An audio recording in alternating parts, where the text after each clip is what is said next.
বিশ্বখ্যাত সব ব্র্যান্ডের দামি দামি পণ্য ব্যবহার করতেন তিনি। হাতে থাকা একটি ব্রেসলেটের দামই ছিল প্রায় 60,000 মার্কিন ডলার।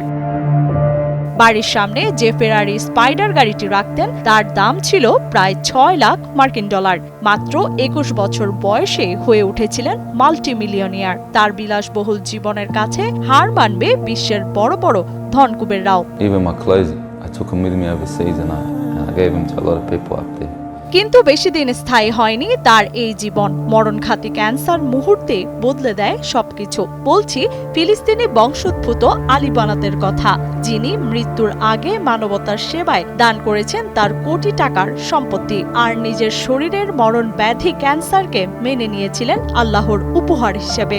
ইনশাআল্লাহ all of you are having a blessed month of Ramadan and Allah accepts from us. اللهم إنك عفو تحب العفو فاعف عنا اللهم إنك عفو تحب العفو 1985 সালের 24 নভেম্বর অস্ট্রেলিয়ার সিডনিতে ফিলিস্তিনি মুসলিম পরিবারে জন্মগ্রহণ করেন আলী বানাত। সেখানে পড়ালেখা ও বেড়ে ওঠা তার। মাত্র 21 বছর বয়সে হয়েছিলেন সফল একজন উদ্যোক্তা। পরিশ্রম আর মেধার জোরে গড়ে তুলেছিলেন একটি সিকিউরিটি ও ইলেকট্রিক্যাল কোম্পানি। পাশাপাশি শুরু করেন বিভিন্ন ব্যবসা, যা তাকে নিয়ে যায় উন্নতির স্বর্ণশিখরে। কিন্তু ভাগ্যের নির্মম পরিহাসে আলী বানাতের মাত্র 33 বছর বয়সে দুনিয়ার মায়া ত্যাগ করে চলে যাওয়ার ঘটনা যে কাউকে খুব সহজে কাঁদাবে।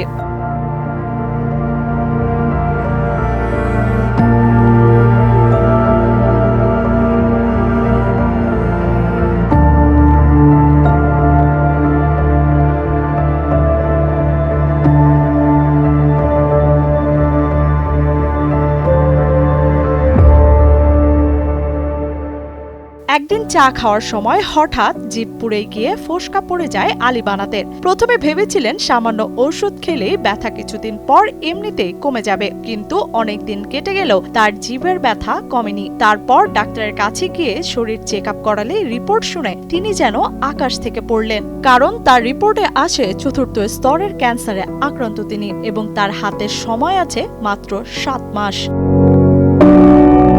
তবে ক্যান্সার হওয়ার পর আলী বানাতের জীবনে আসে আমূল পরিবর্তন। তিনি বুঝতে পেরেছিলেন কোনো চিকিৎসায় আর স্বাভাবিক জীবনযাপন করা সম্ভব নয় তার, কারণ তার ভাষায় এই ক্যান্সারই তাকে নতুন করে জীবনকে বুঝতে শিখিয়েছে।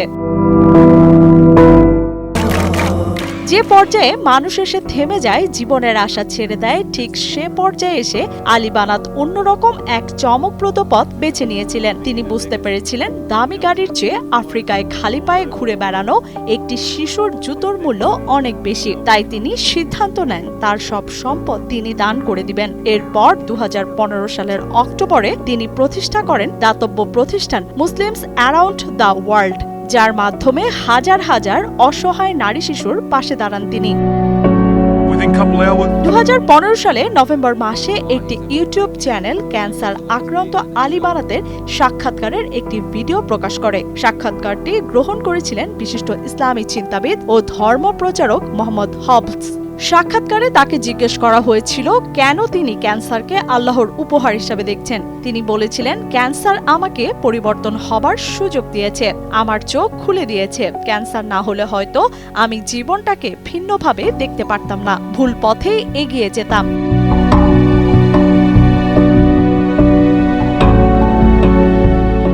এরপর 2018 সালের 29 মে অস্ট্রেলিয়ার সিডনিতে পবিত্র কোরআন তিলাওয়াতরত অবস্থায় মারা যান আলী বানাত। তখন তিলাওয়াতরত অবস্থায় তার মুখ দিয়ে রক্ত ঝরছিল, আর পাশে দাঁড়ানো স্বজনের চোখ দিয়ে ঝরছিল অঝোর ধারায় অশ্রু।